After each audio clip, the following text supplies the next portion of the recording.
Welcome back to another episode of Say What Needs to Be Said. I'm your host, Asante, Mr. Pick Six Samuel, two-time Pro Bowler, two-time Super Bowl champion, Pro Bowler, all-pro, record-breaking cornerback, and 50 interceptions in 10 seasons. Yeah, that's me, man. Shout out to the chat and everybody who's been down since day one. You know, bringing the co-host, 2-3 What up? What up? What up? How we doing out there tonight, man? Monday night vibes. I hope everyone had a blessed and prosperous 4th of July weekend. And whoever didn't, man, learn from everyone's mistakes, man. We know a few people out there lost their hands and had a little trauma, things like that, man. So you shoot fireworks? No, man, I ain't shooting fireworks this year no more. I don't do that stuff no more. I stay away from the firecrackers and the fireworks and all those type of things.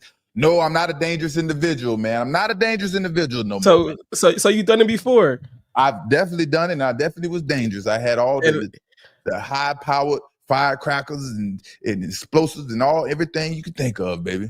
What's the most you spent on fireworks? Quick question. I always got the hookup. So I got my homeboy pull up in the U-Haul. Y'all know how I do. If y'all from the hood, y'all got the hookup on fireworks. Your homeboy pull up in the hood in the U-Haul, a big U-Haul. He rents the biggest U-Haul and things loaded with fireworks. And guess what?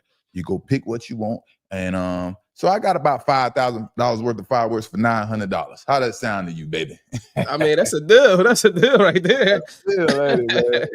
For sure. So, Hey, man, we on this road to 100K subscribers, and we also want 100,000 downloads on the podcast per month. So, man, y'all thank y'all for y'all support. Y'all truly are the best, man. Without y'all, there is no us. So we appreciate y'all for tuning in, and we're going to continue to get y'all that energy. And, yeah, we know y'all want to talk about Chris Carter and Chad Johnson. We're going to talk about Shedeur Sanders, Chase Claypool, and some more stuff. So y'all get ready to tune in, man. Tune in and turn up and enjoy this energy. Shout out to the chat, Hibachi, Entertainment, NFL matchups, and ain't no manual. All right, let's get into this thing tonight, Monday Night Vibes. Free game, man. Free game. Everyone tag your favorite team right now, man. Let them know about what we're about to talk about. This is free game for your team. If y'all want your team to be a better team, because NFL teams and scouts are missing out on a talent that could really benefit their team. What?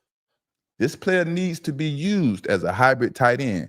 And I'm sure none of y'all can figure this out right now. You know what I mean? Just how the Patriots use Aaron Hernandez. This player is standing at 6'4" tall, 240 pounds. And I want to say his name, but listen, he is a mismatch waiting to happen if he is used correctly. Chase Claypool. Chase Claypool, if y'all ain't familiar with Chase Claypool, right? Chase Claypool.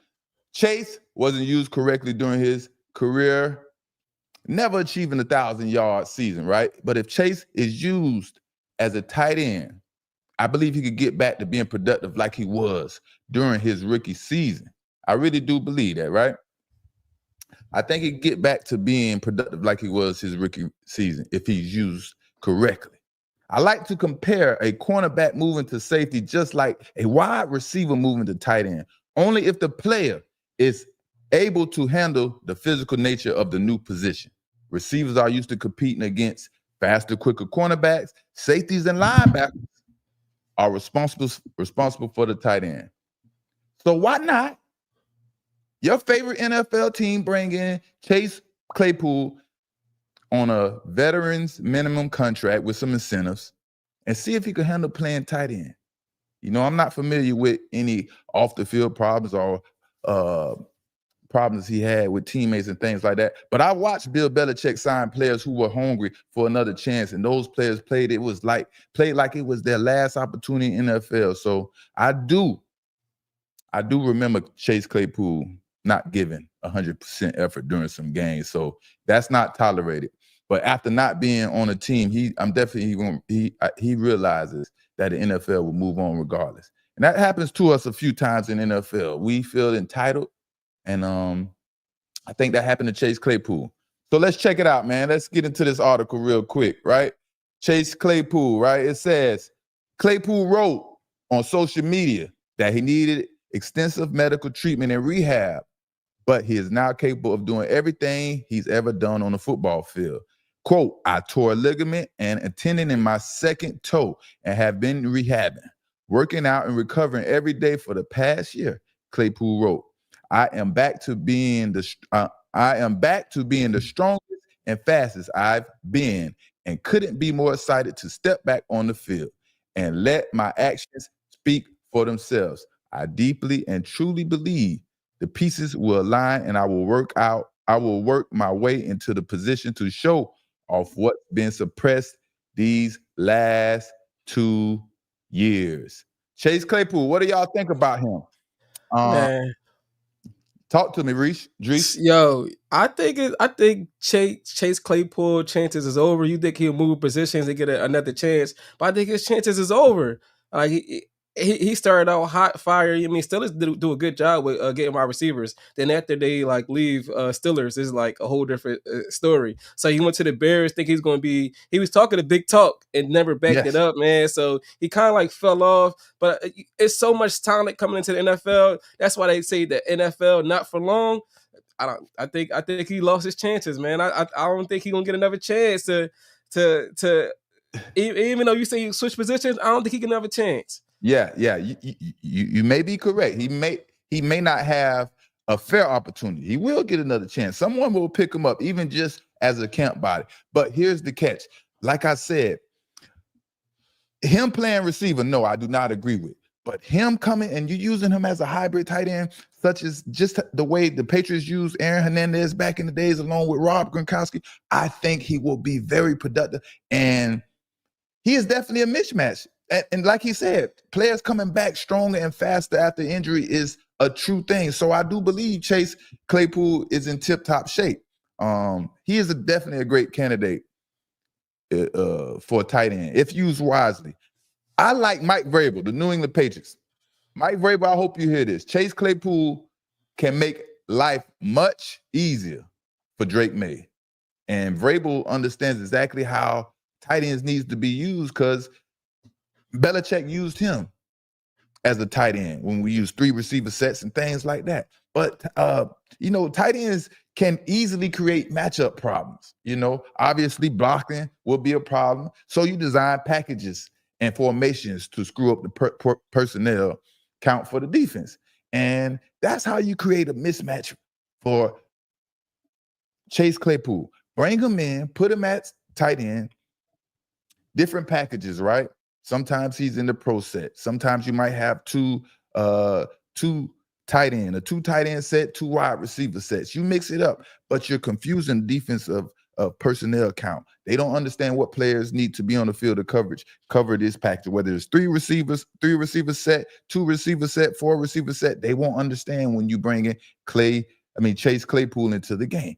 And I really think he will be very productive at tight end. It's simple. It's very simple. And think about this too. Also, we always see teams want to bring in different players that play basketball because of their height, size, and athletic ability. What is the difference in Chase Claypool? He's 6'4", 240 pounds, very athletic. He has all the tools to fit and be a tight end. So somebody take a chance. Someone make it happen, man. Someone need to make it happen out there. But you, Dries, you think his days is over and there's no coming back for Chase Claypool.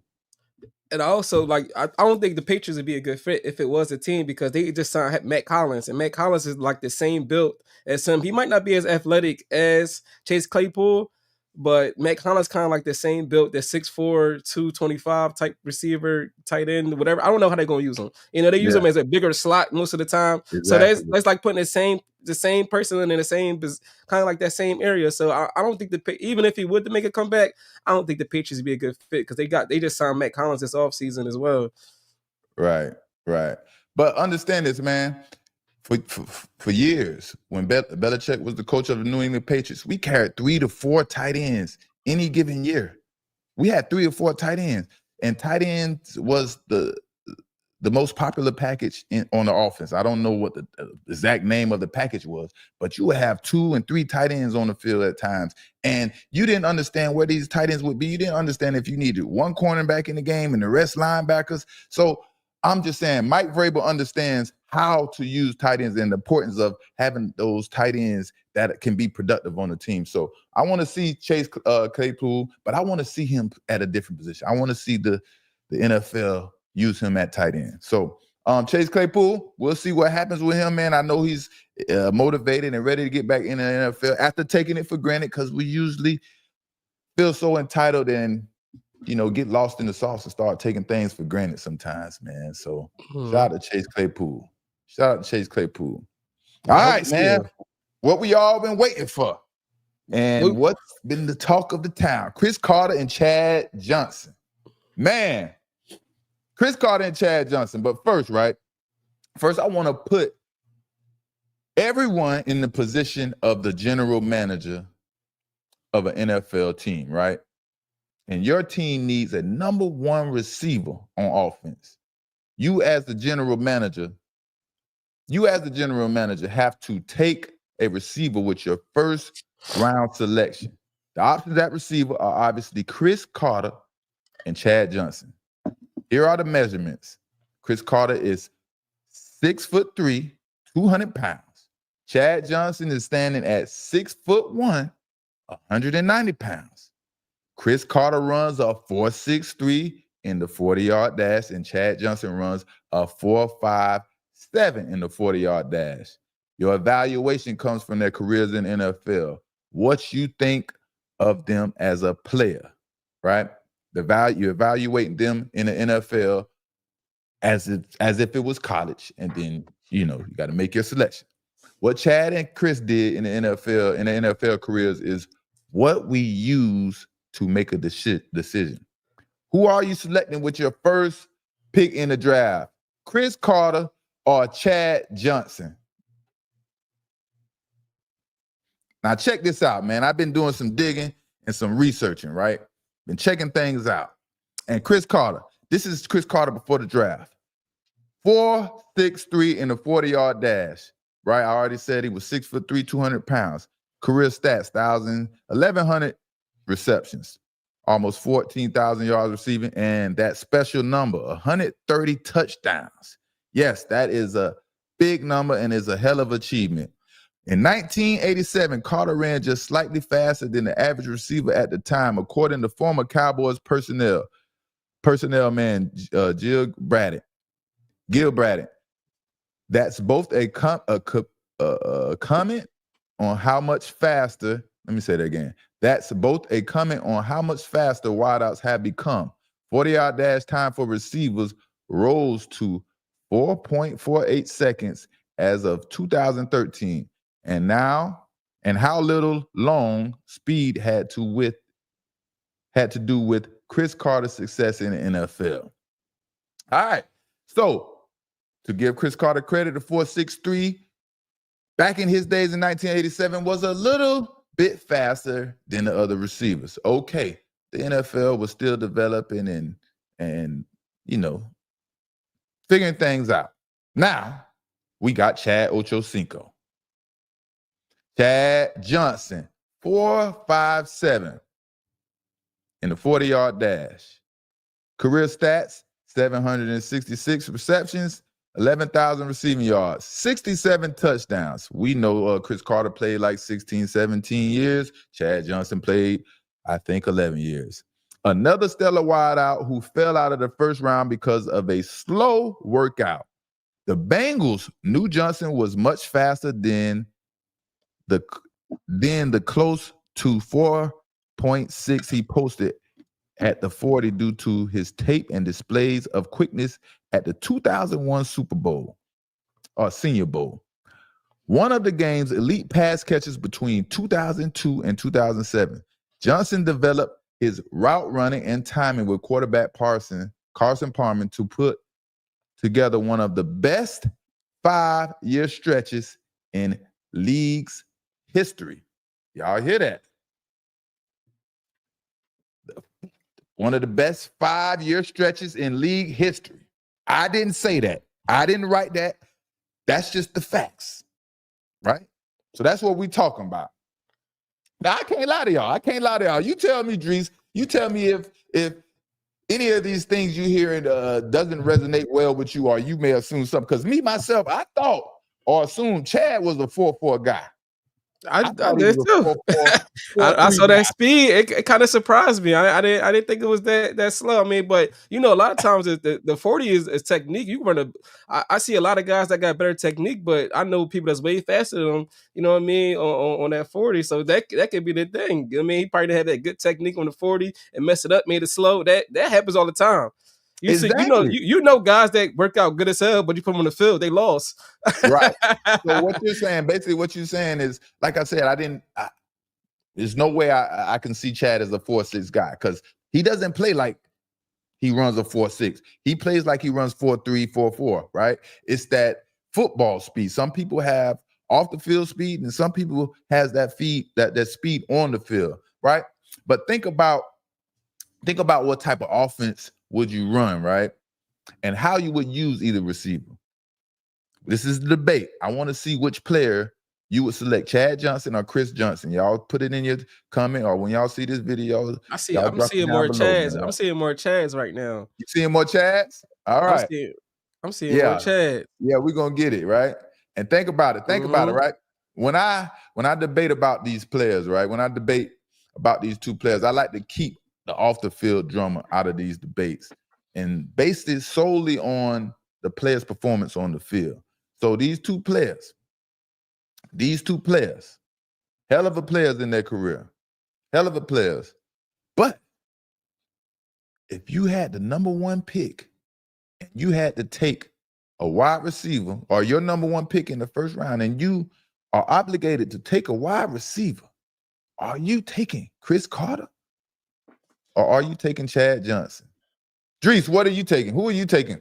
Man, listen, I'm gonna be a little biased, man. I grew up watching Chad, so I gotta say Chad, man. I watched him like day in and day out. I didn't really watch Chris Carter. He a little bit before my time, so I'm gonna be a little bit biased, man. I got to stick with Chad, man. He changed the game, just not on the field, but in the entertainment wise as well, too, man. So you see him out there cook somebody, send him and that's before social media was big, man. But you know that Chad Johnson would say, yes, talk shit some way. He made it way more entertaining and didn't go out there in the field perform. So, I mean, you played against him, man. you know. Hey, like you say, hands down, Chad got it in the entertainment part of this debate. Chad Johnson, one of the best entertainers in football, you know, as a wide receiver, he always entertained. And so that means he's going to sell more tickets than Chris Carter. You're going to come to watch Chad Johnson play, or you're going to turn on the TV and watch Chad Johnson play before you watch Chris Carter. I'm just saying, you know, I'm just saying, right? I'm just saying. But,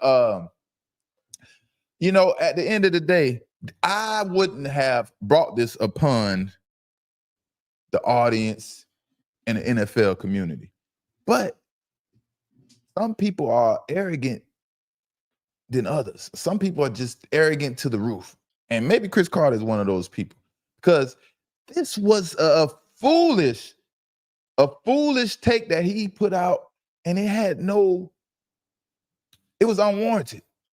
I don't know what Chad did to make Chris Carter spaz out on him, but I want y'all to listen and hear what got Chris Carter so riled up and made him go after Chad Johnson. But check it out. Is also an official Madden ratings adjuster. This is your chance to tell Chad what you should enter the league. Receiver. He is also an official Madden ratings adjuster. This is your chance to tell Chad what you should enter the league with when it comes to your rating. If I ain't at 85 and above, we're gonna be, see that trophy right there? Yeah, like I saw that one. We're gonna have to 1v1 for it. Oh, but listen. We got the 1v1 for it, and when I beat him, I better be a 99. You say 1v1 me, like where you put on cleats and not put on cleats, and you think you can try and cover me? Is that what you're trying to say? Yeah. And we're gonna do it, and we're gonna do it for your Heisman. So after I route you up, I get to take your Heisman for a year. Oh my God. Come on. Listen, the best I could do for you as a rookie coming into the league, I give you a 76. A 76. A 76. A 76. Now, this is the thing. We'll do 10 routes. I promise you, we'll do 10 routes. If you could stop me on 1 of 10, just one. You want to stop me on 1 of 10 routes, I promise you I'll give you a 90 as a rookie. I'm so confused. I'm so confused. This is what got Cris Carter going. This is what made him go off so bad. Cris, what do you see in there that can have tipped Cris Carter off? What made Cris? He had to have some beef with Chad Johnson. He didn't like his style. He didn't like the way he celebrated. Maybe he took his girlfriend, his side piece. Something had to happen for Cris Carter to attack Chad Johnson like this. Cris Carter, what happened? Talk to us. Did he take your side piece? All of our side pieces have been taken before. That happened. That's a part of the game, baby. Your side piece, they're there for a little while and then they leave. That's what happens, brother. Chad, give him his side piece back, brother, because I don't understand why this man decided to attack you for nothing. You know, it was crazy. But back to the debate, man. Back to the debate, right? And most of the comments from, you know, the video that I put up between Cris Carter and Chad Johnson, you know, all the old heads, like you say, all the old heads, they screaming about Cris Carter and 130 touchdowns. Yeah, which is fair. I don't deny that, right? You know, I think that is a hell of an accomplishment, right? But I don't think most of Cris Carter touchdowns were 20 yards or better. Maybe they were 10 yards and under. Does that make a difference? You know, can you catch a bunch of 5-yard touchdowns and that solidifies your argument? Not to me. Not to me. Man, that's almost double, though. That's almost double. I mean, 67 to that's almost double his touchdowns. Oh, they got an argument right there. It's a hell of an argument. And you're 100% right. But when you're talking to me, Asante, Mr. Pick Six Samuel, I dig a little deeper. Like I said, are these touchdowns 20 yards or better? Or are they a bunch of 5-yard, 10-yard touchdowns? Touchdown is the touchdown. But if they're 5-yard and 6-yard touchdowns, how much credit do you really want from that? All right, yeah, we give you the credit, you know, whatever. How many explosive 50-yard touchdowns does Cris Carter have? You know, who was the more explosive player at receiver? And was it by much? They both looked like they didn't have no technique running the 40 back. You know, back in the days, the 40-yard dash was still developing and people were still learning the technique and how to maneuver, you know what I mean? But who was the more explosive player? You know, both receivers were really good with releases against press coverage, you know what I mean?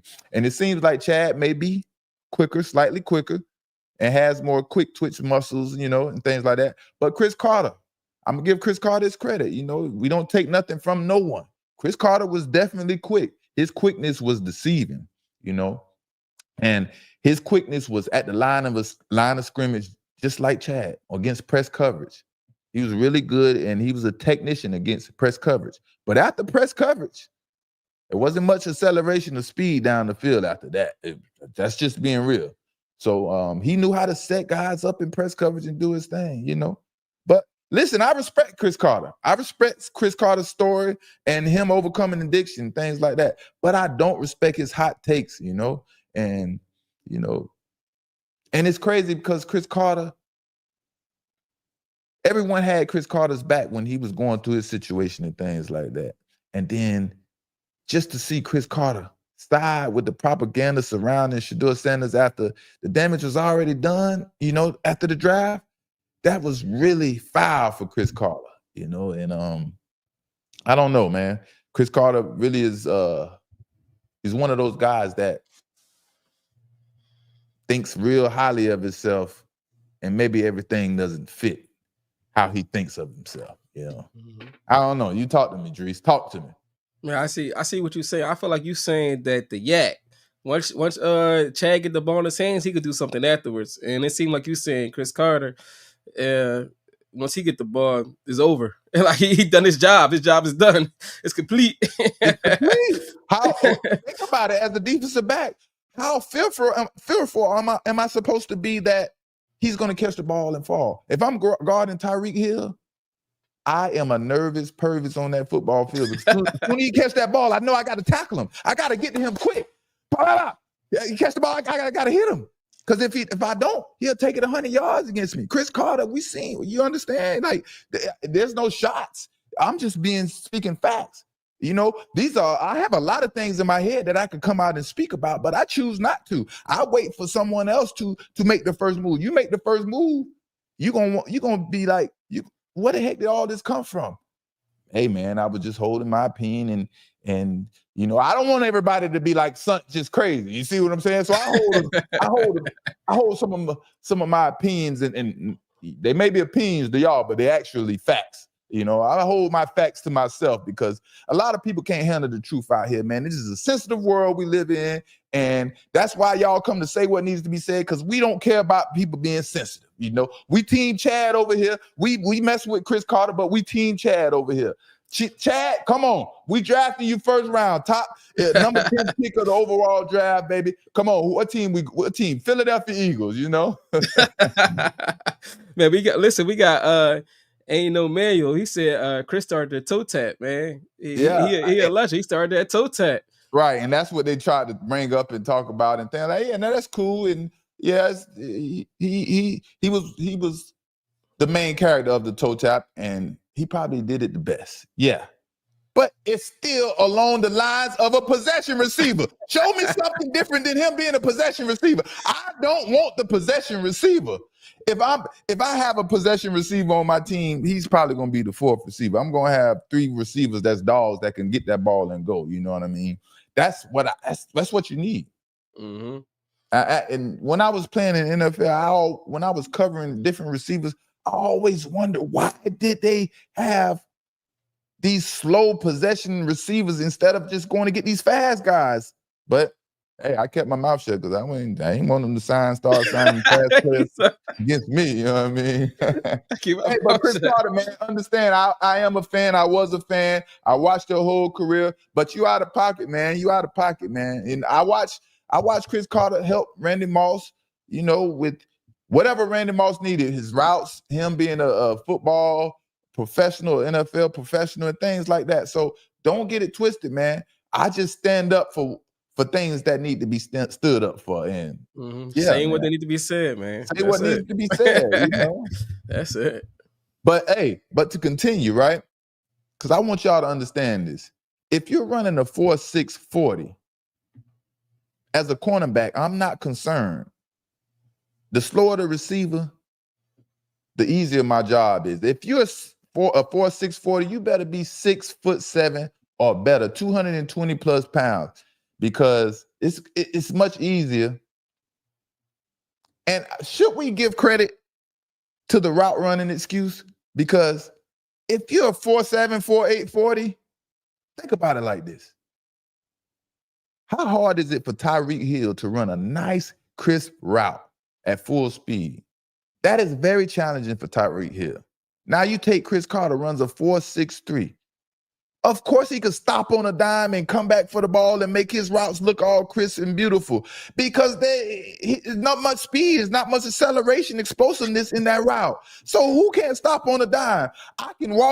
We can walk routes and have the best routes, you know? So how much credit are we really giving? I remember you come to say what needs to be said, because I have a different perspective of how I see things and how I look at things. I have an independent mind, and this is independent media, and y'all continue to support independent media because our voices can't be controlled. They don't tell us what to say, and anybody can get it. You know what I mean? So that's why y'all come to say what needs to be said. Make sure y'all out of line, baby. Make sure y'all subscribing right now, liking it right now, man, because y'all don't want to miss what's coming up. Comment, subscribe. We on our way to 100,000 subscribers, and y'all gonna see us everywhere soon. And my day ones, we gonna remember y'all, and kids keep the party going, man. Cris Carter, Chad Johnson, who are you taking? I know all the old heads gonna side with Cris Carter, and the younger heads gonna side with Chad Johnson. But that is a good debate. 2 good players, awesome careers. Salute to them 2 guys.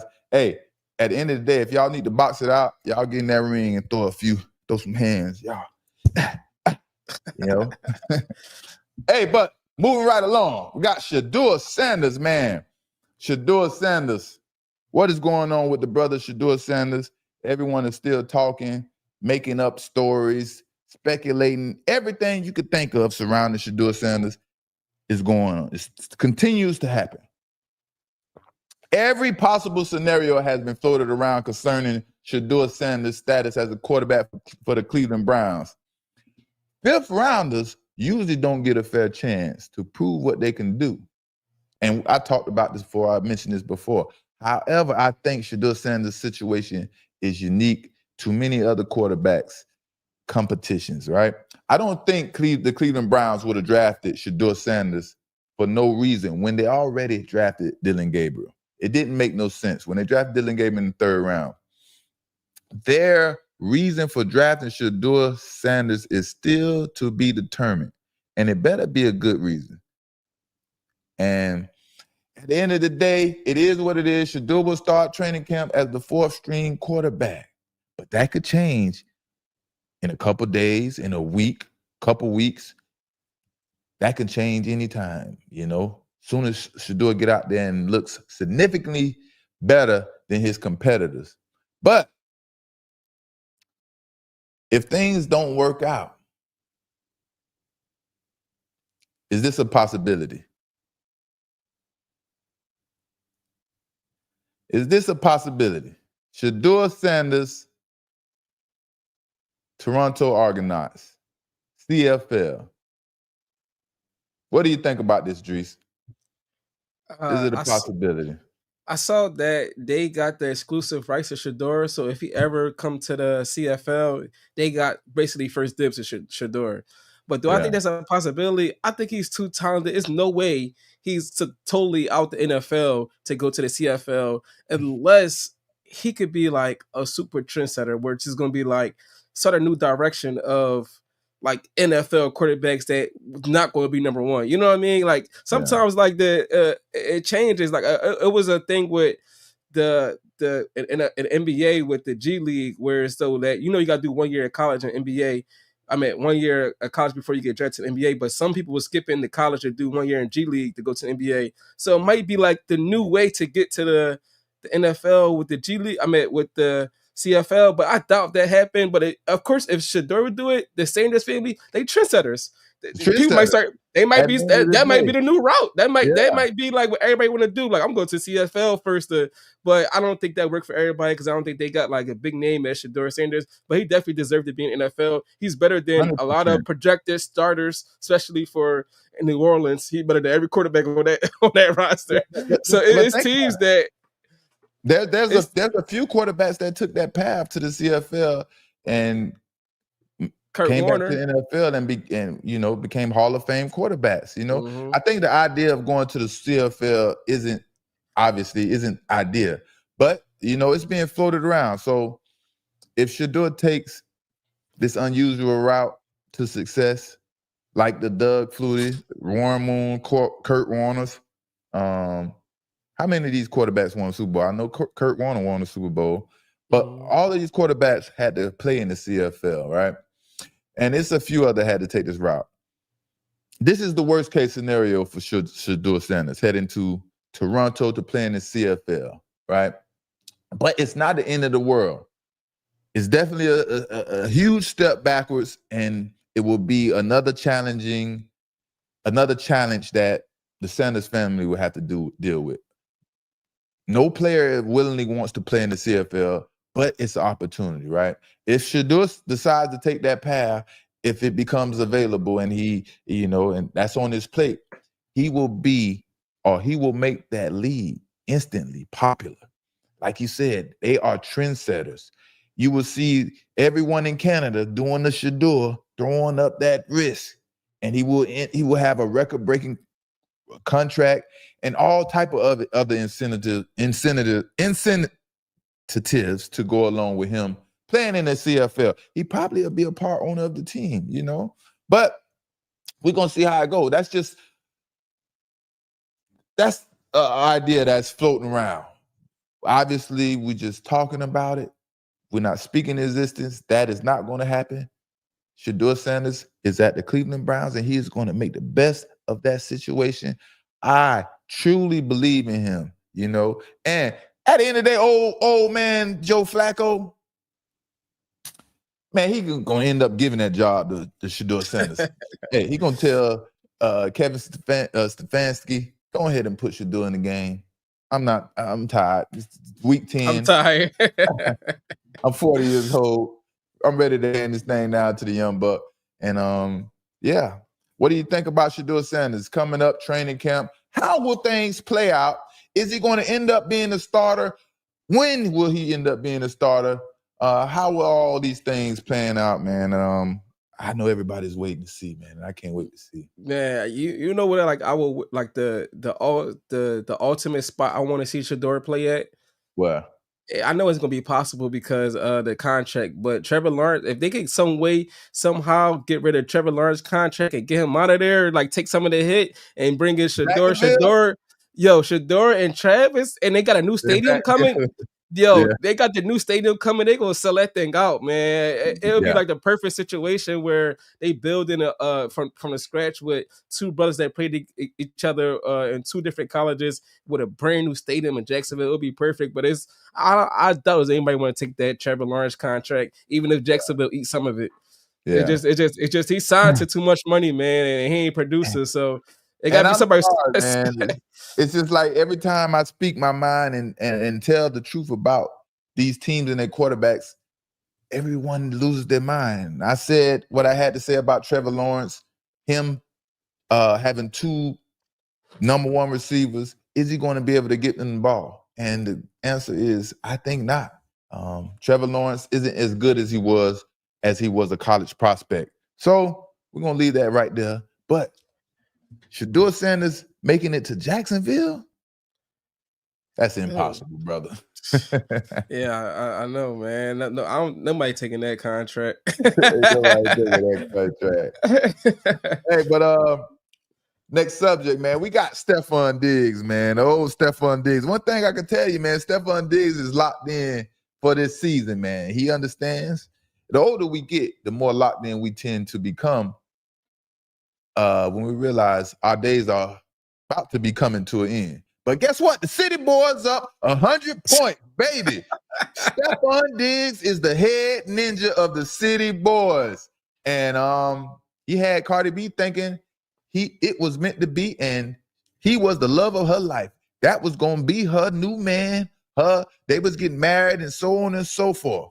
You know what? At the end of the day, Dries, I don't know how you feel. You could let me know how you feel, but women are really lost out here, man, and they need guidance and leadership until they expire on earth.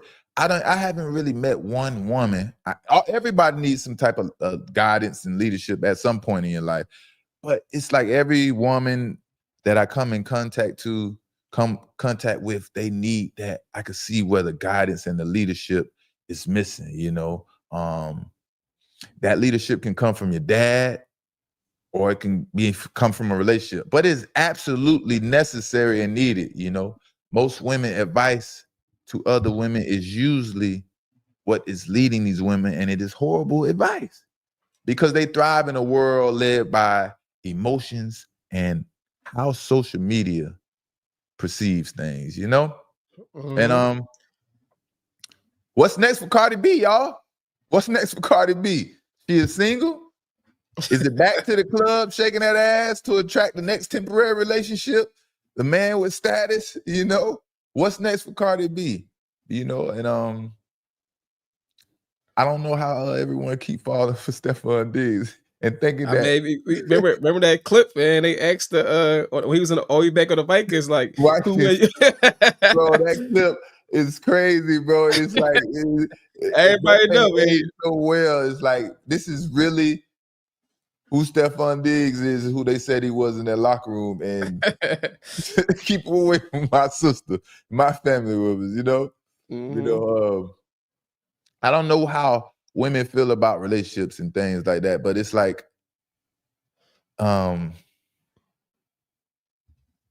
women only tell women to find another man with money. And that's the most terriblest advice that a woman could give another woman. The women who are thirsty for attention are the ones that will be lonely and quiet. Lonely when they get older. The quiet, private relationships are are the ones that will win in the long run. The women you don't see on social media hanging out, shaking their butt and trying to get all that attention, those are the ones that will end up winning. Soon as Stephon Diggs and Cardi B got together, they took over social media. That's how you knew it was fake. And man, I got a lot to say about this, man. Go ahead. I got a lot to say about this, man. The one thing that like bothered me, and it made like, cause she got a big influence over women. Yeah. And when they first kind of got like announced, she was like still pregnant. You know what I mean? She was pregnant with like Offset child, and like she admitted that she had like sex with him during that time, and like women thought that was acceptable. I'm like, how do you? And she influenced so many people that it seemed like it was cool. I'm like, these women out here thinking that's cool. That's not okay. Like her influence over people is like, wow. And that's what I mean by women. It's like the blind leading the blind. First of all, a woman could be as gorgeous as she want to be, beautiful. I mean, pretty skin, beautiful eyes, just naturally beautiful. But soon as she put on some makeup, her friend over there tell, "Oh, you look great, girl, and you look wonderful."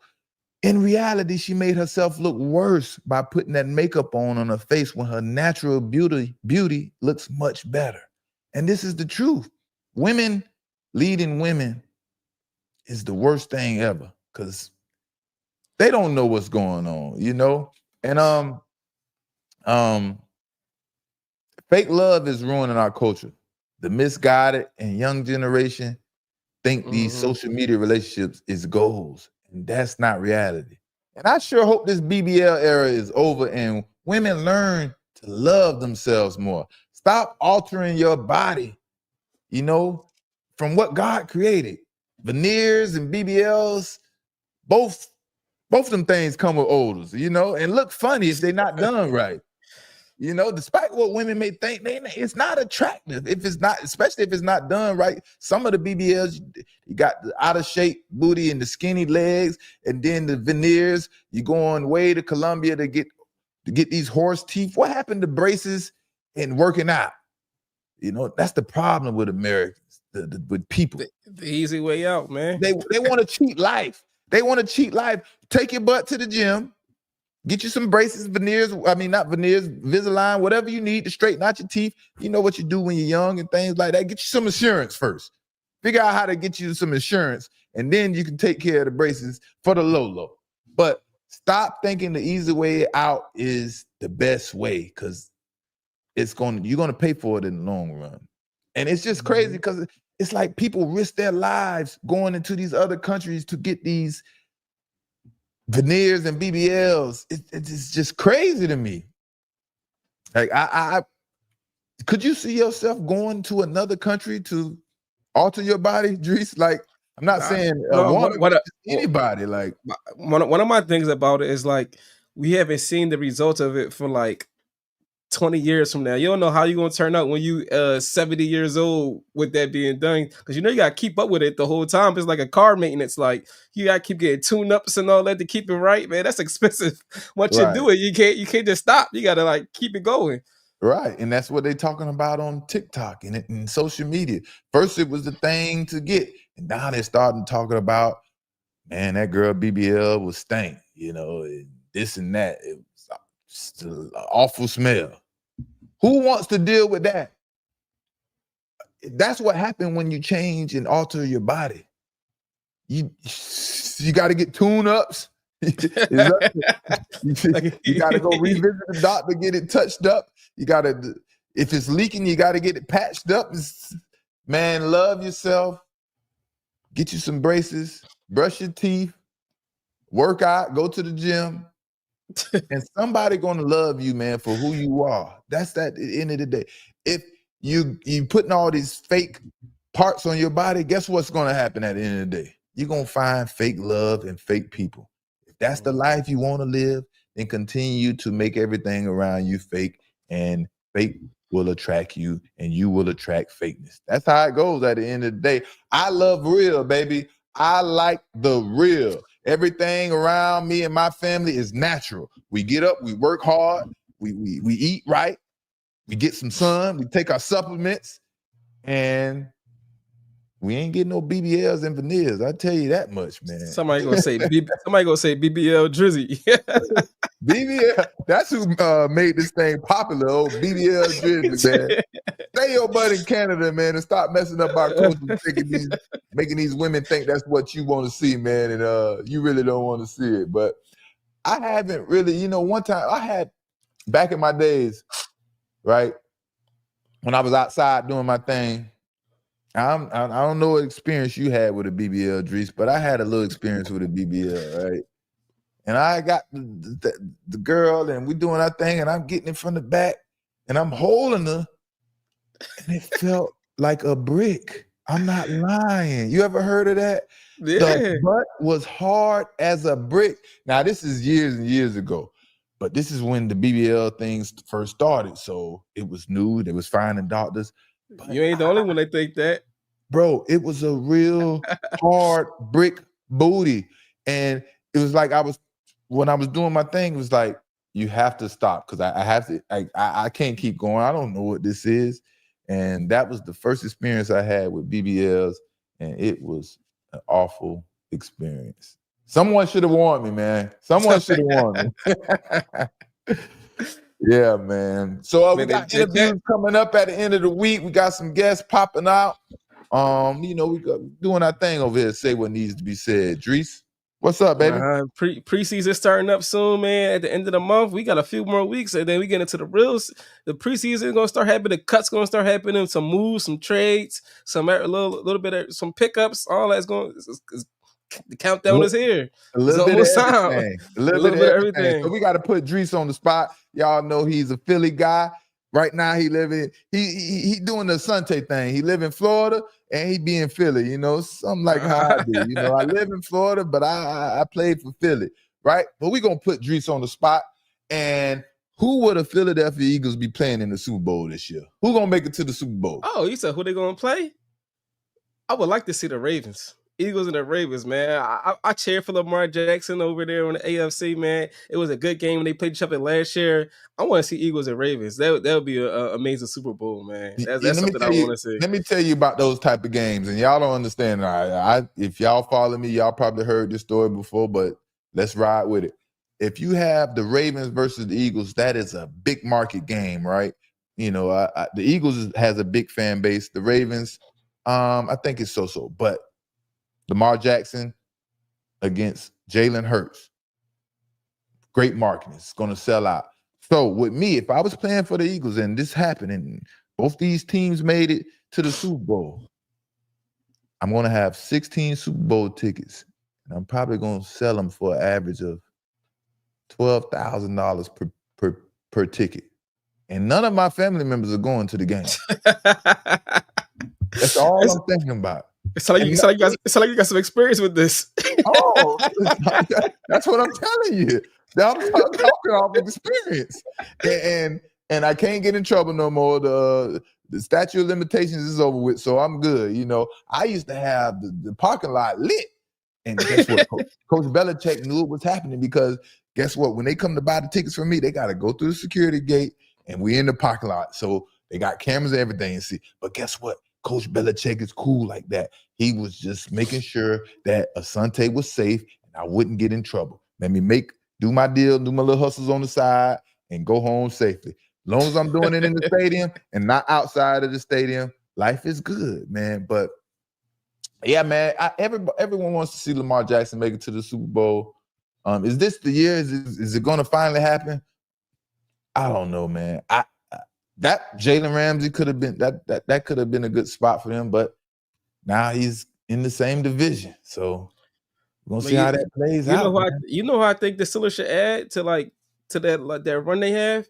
Would they be adding people? I think they should add Keenan Allen out there. Keenan Allen with Aaron Rodgers. He a little bit older, nice little route runner. Possession receiver, get to your first down. Yeah. He might not get the yak no more, but I mean, he get open, get that first down for Aaron Rodgers. I think that'd be a good add.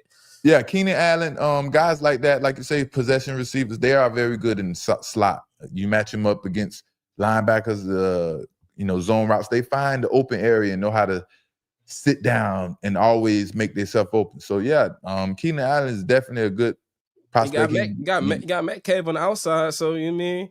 Yeah, still got nice tight ends, Fair Moot, and then and Jonnu Smith. So I feel like they really want to make a little run, add a little bit more.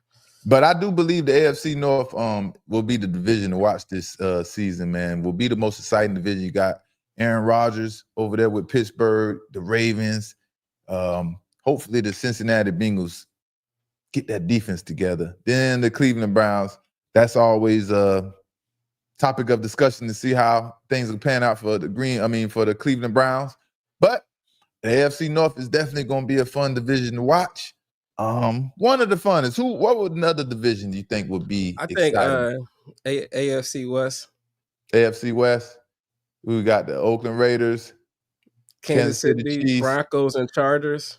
I think that was always the more the more boring division to me because Kansas City usually dominates that division. But I mean, three of them made the Super. The NFC East always a good division, right? Yeah. The NFC East. They had 3 teams last year to make it. Right. AFC West, and I think I don't know if Raiders got a little bit better than what they was before, so it might be a little bit more competitive. They definitely have more experience, better coaching. Antonio Pierce, did what he could. He definitely helped out a little bit, but then now they got a veteran coach who's done it, knows exactly what he's doing, along with minority owner, my guy Tom Brady. So, Super Bowl. Ravens versus the Philadelphia Eagles. That's what your picks are, Dries? I hope so. I hope so. All right, man. Monday Night Vibes. Let me see if I can get into a few comments, man, before we dip out, man. Man, so many, man. I hope y'all had fun tonight. I hope y'all enjoyed the energy. Chad Johnson versus Chris Carter. And yeah, man, I always spell somebody. They said Bengals versus Washington Super Bowl matchup. You can't forget about the Washington Commanders, but obviously they play against the Philadelphia Eagles in the division. You got to get through the Philadelphia Eagles if you want to get to the Super Bowl. Washington Commanders. And did you see Donald Trump said the Washington Commanders name only sound good if they're winning, but he would have never changed the Washington Redskins. So will the Washington Redskins or the Washington Commanders go back to being called the Washington Redskins? Donald Trump, man, is to the rescue, man. He likes to mess with everything he can possibly mess with. That's anybody's gonna give him publicity or say his name. So watch out for the Washington Commanders end up being the new Washington Redskins all over again, man. Deja vu. We can't make this stuff up, man. Stay out the way. Don't FAFO out here, if y'all know what that means. And be blessed, man. Say what needs to be said. And we